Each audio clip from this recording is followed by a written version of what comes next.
Ella es Cristina Mézaga y te llevará de la mano por el mundo de la psicología con temas relevantes y de gran interés. Bienvenidos al podcast. Comenzamos.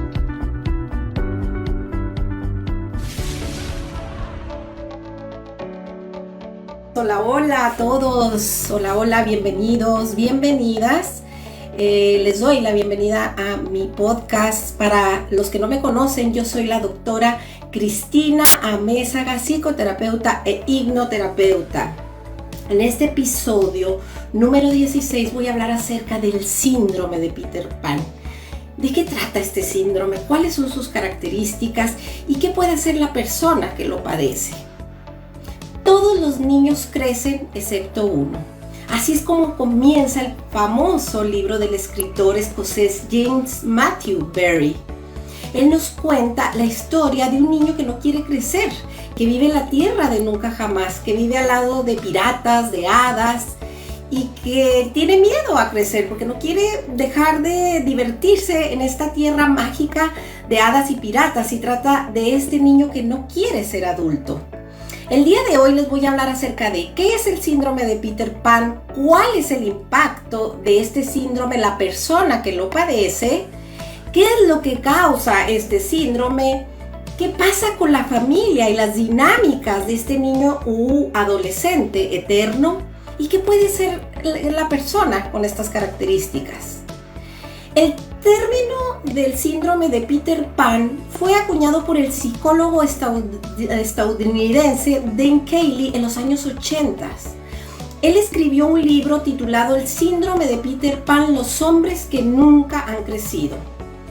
Este libro lo escribió inspirado en todos los pacientes jóvenes que él veía en terapia y que se dio cuenta que había una constante, que muchos de estos jóvenes o jóvenes adultos tenían miedo a crecer. Y fue así como se inspiró para acuñar este término síndrome de Peter Pan y escribir este libro. ¿Y qué es el síndrome de Peter Pan?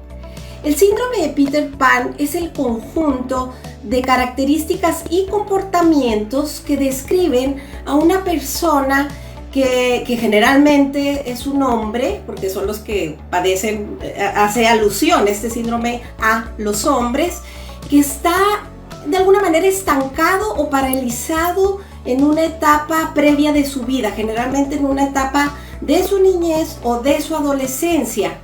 Y se dice que está paralizado porque se siente cómodo en esa etapa de no crecer, o quizás porque no sabe o no tiene seguridad en sí mismo, no sabe cómo evolucionar y pasar a otra etapa en su vida, o por comodidad no sale de esa etapa. Y se puede deber a muchos factores, tanto familiares, de su personalidad, su historia de vida. Los hombres Peter Pan son aquellos que se han quedado anclados en su infancia, tienen miedo a crecer, a aceptar los roles que les toca fungir o llevar a cabo de acuerdo a la edad en la que están viviendo. Por lo tanto, el estar en este estancamiento, en este impasse, los frena y los bloquea en su desarrollo personal y por ende les dificulta relacionarse sanamente con los demás. Les cuesta aceptar las obligaciones propias de la etapa del ciclo vital en el que se encuentran. Si se encuentran en una etapa ya adulta, les cuesta desarrollar las habilidades, las aptitudes y la responsabilidad para ejercer roles de acuerdo a su edad, que pueden ser el rol de padre, de pareja, etcétera, de un profesional, roles que se esperan y responsabilidades que se esperan de acuerdo a la etapa o a la circunstancia en la que está viviendo la persona. Les voy a dar un ejemplo. Hay hombres, por ejemplo, que a sus 20, 30 o 40, digamos cuando ya se espera que se emancipen y se salgan del nido familiar, siguen viviendo con los padres. Y no es que esto sea bueno o malo, sino que siguen viviendo como si fueran aún niños o en roles adolescentiles o infantiles, donde estos adultos jóvenes, supongamos que sea un hombre de 30, 40 años que aún vive con sus papás, les cuesta, por ejemplo, poner dinero para la casa, para los gastos, les cuesta asumir roles que ya le corresponden a su edad. Y como ejemplos como ese puede haber muchos. Hombres, por ejemplo, que aunque tienen pareja y están casados o tienen familia, tienen hijos, les cuesta asumir el rol de padre. Y un rol donde tienen que ser responsables, ser proveedores, actuar en conjunto con su pareja como equipo para criar hijos pequeños. Y les cuesta asumir el rol que están viviendo como padres de familia, por ejemplo. Les cuesta aceptar y tomar las obligaciones propias de la etapa en la que se encuentran como adultos. Hay hombres, como les decía, a sus 30, 40 que vuelven al nido familiar por diferentes circunstancias, o porque se separan de la pareja, o porque ellos mismos se autoincapacitan para ser autosuficientes económicamente, profesionalmente, porque están acostumbrados a depender de los demás. Se sienten inseguros y se sienten poco capaces de salir adelante en la vida, lo cual de manera consciente o inconsciente ellos mismos se autoinvalidan, no confían en sus capacidades, y como están acostumbrados a ser cuidados, les da miedo volar. El hombre con estos comportamientos y estas características posee de una inmadurez psicológica, tanto en aspectos sociales como profesionales, como sexuales también, y son personas que suelen ser rebeldes, oposicionistas, poseen ciertos rasgos narcisistas y tienen una notoria dependencia emocional hacia los demás. También suelen ser manipuladores. Otro ejemplo de un hombre con síndrome de Peter Pan son estos hombres que tienen pareja, como les decía anteriormente, están casados, ya tienen una familia y les cuesta asumir su rol de padre y esposo. O bien siguen anclados a la familia de origen, siendo que ya tienen más de 20 años, ya son adultos, y les cuesta darle su lugar a su pareja, porque siguen haciendo lo que la mamá les dice, por ejemplo. O comparan lo que hace su pareja con lo que hacía su mamá. Mi mamá me hacía esta comida rica, me gustaría que tú le hicieras como ella. O sea, siguen en ese rol de hijos y no asumen su rol de que sí, son hijos, pero ya son hijos adultos, personas adultas que están creando otra familia. Siguen anclados al nido, a la familia de origen, y no logran, por ejemplo, darle su lugar a su pareja, porque siguen con ese cordón umbilical hacia la madre. Ese es otro ejemplo. Hay una dependencia muy notoria a la familia de origen. No logran centrarse en la nueva familia. Otro ejemplo es que como los hombres que tienen estas características, este síndrome de Peter Pan, es que debido a que tienen ciertos rasgos narcisistas de la personalidad, por lo general son personas que les cuesta acatar las reglas, los lineamientos de un trabajo. Entonces son hombres que les cuesta, digamos, el tema de la autoridad. Suelen tener problemas con el jefe, piensan que todos están en contra de ellos. Al tener este rasgo narcisista y egocéntrico, piensan que ellos hacen todo bien, entonces tienen problemas de autoridad. Y el impacto de este síndrome es muy grande, porque afecta a la persona no solamente a nivel emocional, a nivel mental, sino afecta a nivel profesional, desde luego. Entonces, por lo tanto, el impacto del síndrome de Peter Pan es muy grande, ya que se pueden desarrollar fuertes alteraciones emocionales y conductuales. A nivel emocional, por ejemplo, la persona puede experimentar altos niveles de ansiedad, notables sentimientos de insuficiencia y de incapacidad ante la vida. Sienten mucha insatisfacción. Son personas que por lo general son poco tolerantes a la frustración o son muy soñadores, sueñan en grande, y al no ver rápidamente en los resultados de lo que ellos quieren lograr, de lo que desean obtener, desisten en el intento y abandonan proyectos profesionales o proyectos de vida. Al no ver que inmediatamente logran el objetivo que se han propuesto, al no querer pasar por un proceso donde requiere de cierto esfuerzo, de sacrificio, el dolor de crecer, les cuesta ir sorteando las dificultades hacia su meta, entonces por lo tanto se sienten desmoralizados y al también, paradójicamente, quieren ser cuidados, quieren estar en su zona de comodidad, pero al no salir de ella se frustran y esto impacta, estas características impactan desde luego en su autoestima. Quienes padecen de este síndrome se caracterizan por presentar definitivamente y en términos generales inmadurez emocional, por lo que estas personas de manera inconsciente deciden quedarse en la infancia o en la adolescencia, deteniendo inconscientemente el tiempo. Es un mecanismo de defensa para no enfrentar la vida porque en el fondo tienen miedo. Además, debido a su historia. También ahorita en un momento más les voy a decir cuáles son las características de las familias con estos adolescentes o niños eternos.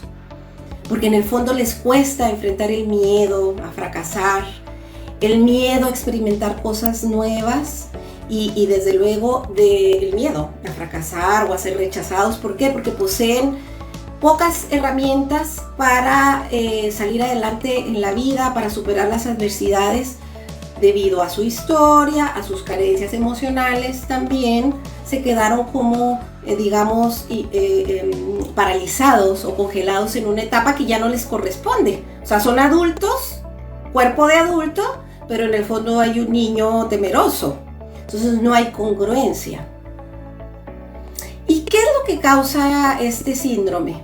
Las posibles causas pueden ser la influencia de un entorno familiar conflictivo, generalmente disfuncional, donde hay una jerarquía disfuncional, donde no se sabe quiénes son los papás y quiénes son los hijos, donde no hay reglas claras ni límites claros.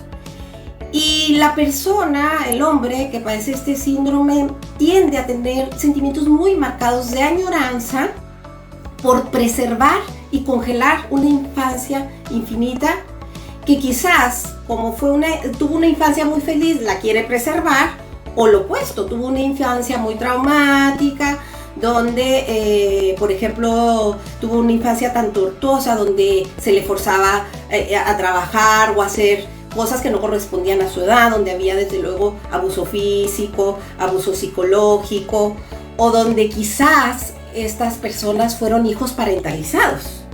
¿Qué quiere decir hijo parentalizado? Por ejemplo, pudo haber pasado en la historia de esta persona que hubo la falta de algún progenitor. Voy a poner el ejemplo, supongamos que el papá abandonó el hogar o no estuvo presente en la crianza de este hijo. Y como hubo esta falta de padre, por ejemplo, debido a este abandono, entonces el hijo mayor generalmente tuvo que ocupar un rol. Y se le llama hijo parentalizado porque la mamá, al verse sola, se recarga en este hijo al ser el mayor, o puede ser el hermano medio o pequeño, pero generalmente yo lo he visto en la consulta, el hermano mayor como que asume el rol, un rol que no le corresponde, un rol como si fuera papá y que no le corresponde a su edad y donde ejerce responsabilidades que no iban de acuerdo a su edad, si era niño, por ejemplo. Entonces se ha visto, lo describen en este libro que les comenté al principio, este psicólogo norteamericano se describe que estos hijos, estas personas con este síndrome, generalmente vienen de estos hogares disfuncionales donde se les asignó este rol de papá o un rol de hijo parentalizado. O por ejemplo, también mamás que al tener un esposo con alguna adicción, por ejemplo alcoholismo, y tener un conflicto abierto con este padre donde no se ha resuelto el tema de pareja, mamás que le contaban todo lo que sucedía en el subsistema de pareja al hijo, los conflictos, o agarrarlo como paño de lágrimas a este hijo, o como confesor, o como confidente, que es una disfuncionabilidad, porque lo que sucede entre papá y mamá en ese fuero de pareja no tiene por qué traspasar a los hijos, y mucho menos cuando hay un conflicto de pareja. Entonces, y debido a esto y a otras situaciones más que les voy a ir comentando, se queda una especie como de marca, como de trauma en la persona y se puede convertir en un bloqueo que en su vida adulta lo va a manifestar con una parálisis o con miedo de ser autosuficiente y tomar las riendas de su vida. Estas personas intentan vivir su infancia, pero en otro momento de la vida. Entonces hay una desalineación entre la etapa cronológica, entre los años y las actitudes y los comportamientos. También estos hombres que poseen este síndrome de Peter Pan pueden venir de familias donde los padres o los progenitores fueron muy exigentes, donde fueron muy duros, muy estrictos, o por el contrario, muy desligados y abandonadores. Entonces, también se dice que estas personas provienen de un entorno familiar donde había una madre doble vinculante. ¿Qué quiere decir una madre doble vinculante? Que ejercía una comunicación en dos niveles de incongruencia. Por ejemplo, una madre doble vinculante puede ser la que, supongamos, imagínense que está una familia un sábado y deciden ir al cine todos, en esta familia conflictiva, ¿no? Como les había comentado, disfuncional, donde no hay límites claros, ni reglas, ni se sabe quién es quién, etc. Y de pronto el papá y los hijos deciden ir al cine. Y ya le dicen a la mamá, vámonos mamá, vámonos al cine, hay una película a tal hora, que entretenido, etc. Y la mamá, como está enojada con el papá para castigarlo, dice, no, yo no voy a ir, váyanse ustedes, váyanse tranquilos, yo aquí me quedo sola. En el fondo está mandando dos mensajes. Por un lado está diciendo, váyanse tranquilos, disfruten del cine, pero no se preocupen por mí, yo aquí me voy a quedar sola. Es una comunicación a doble nivel, porque por un lado está diciendo que sí, pero por el otro lado está chantajeando. Este es un ejemplo de una comunicación doble vinculante. Y se ha visto que por lo general personas que padecen este síndrome provienen de un hogar donde la mamá por lo general ejercía esta comunicación, o el padre también, pero se ha visto más en madres. ¿Y cuáles son las características generales del hombre con estas características? Bueno, tienden a procrastinar, tienden a posponer sus objetivos y sus metas de vida por miedo, porque no se creen suficientes, porque no han tomado el control de su vida y porque no se asumen como adultos, o ellos mismos se han autoinvalidado y creen que no pueden con las responsabilidades, o no quieren, o por comodidad, o porque fueron muy sobreprotegidos, y por todas las características que les dije anteriormente tienen un impacto en el quehacer del adulto actualmente, en los diferentes roles que tiene que ejercer de acuerdo a su etapa del ciclo vital. Otra característica es que posee pocas habilidades sociales. Se sienten ansiosos al encontrarse solos, pero a la vez si están emparejados, por ejemplo, se sienten incómodos cuando la pareja ya le pide que tengan un compromiso más formal, o vamos a tener hijos, por ejemplo, le huyen a la responsabilidad. Por eso se dice que poseen pocas habilidades sociales, además de lo que les decía anteriormente, que tienden a tener problemas en su trabajo, porque les cuesta seguir las reglas, o por el egocentrismo, o por el sentimiento de inseguridad. También son personas que, por ejemplo, pueden estar en sus 40s y se relacionan con gente más joven, que está en sus 20s, que no tienen responsabilidad. Son los típicos que están casados o emparejados y todavía quieren seguir en la parranda y en la fiesta, porque no han logrado hacer ese clic, no han logrado asumir su edad, no está mal divertirse, mucho menos, pero todo de acuerdo a la etapa. También la persona suele tener dificultad para establecer vínculos interpersonales debido a que no están como empoderados, por ejemplo, en el rol que les corresponde ejercer. en su momento y en su etapa de ciclo vital actual. ¿Cuál es la dinámica de estas familias con este adolescente o niño eterno que no quiere crecer? Las personas que padecen este síndrome de Peter Pan por lo general provienen de familias donde hubo dinámicas de sobreprotección, como les había dicho anteriormente, donde hubo falta de límites sanos, donde hubo falta de acuerdo de los padres, porque a lo mejor este hijo fue sobreprotegido más por la mamá y el papá no lo quería sobreproteger tanto y fue más estricto, entonces la mamá o el papá en esta dinámica disfuncional entre ellos como pareja se creó un triángulo perverso, que también es algo de los que les voy a hablar en próximos episodios.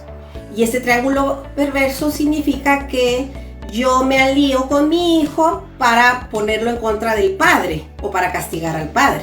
Volvemos a lo mismo, en esta jerarquía disfuncional, la mamá o el papá le hablan mal del otro progenitor y entonces triangulan al hijo. Hay una jerarquía disfuncional y hay un entorno hostil lleno de discusiones, neurosis, malos entendidos, falta de límites o falta de ponerle al hijo responsabilidades de acuerdo a la edad. Por ejemplo, niños súper sobreprotegidos que no los dejaron hacer nada, ¿sí? Y los acostumbraron a que siempre iba a haber alguien que los iba a cuidar, apoyar, y cuando crecen con esta incapacidad de valerse por sí mismos porque de alguna manera, consciente o inconscientemente, los incapacitaron o los inutilizaron desde la infancia. Y finalmente, ¿qué pueden hacer las personas con estas características? Definitivamente, y como lo digo constantemente en todos mis podcasts, es importante adquirir mayor conciencia. En este caso, la conciencia de esta persona que tiene estas características, esta serie de comportamientos que lo llevan a tener este síndrome del adolescente eterno, es que comience a tomar conciencia acerca de lo que es ser adulto, de lo que es este rol. El rol puede ser lo que es ser padre, madre, pareja, o sea, que tome esa conciencia. Desde luego, y lo que yo siempre recomiendo, asistir a terapia con un terapeuta profesional que lo pueda guiar, que lo pueda acompañar en este autodescubrimiento. Puede ser una terapia de corte psicoanalítico, por ejemplo, una terapia de corte cognitivo-conductual, una terapia con hipnosis, desde luego, un coaching, para que la persona se autorreconozca y vaya autoconociéndose y vaya conectando con su poder interior. Que la persona, a través de alguna terapia profesional, que aprenda a manejar esos pensamientos, a cambiar la forma de interpretar la realidad y detectar también los errores de pensamiento.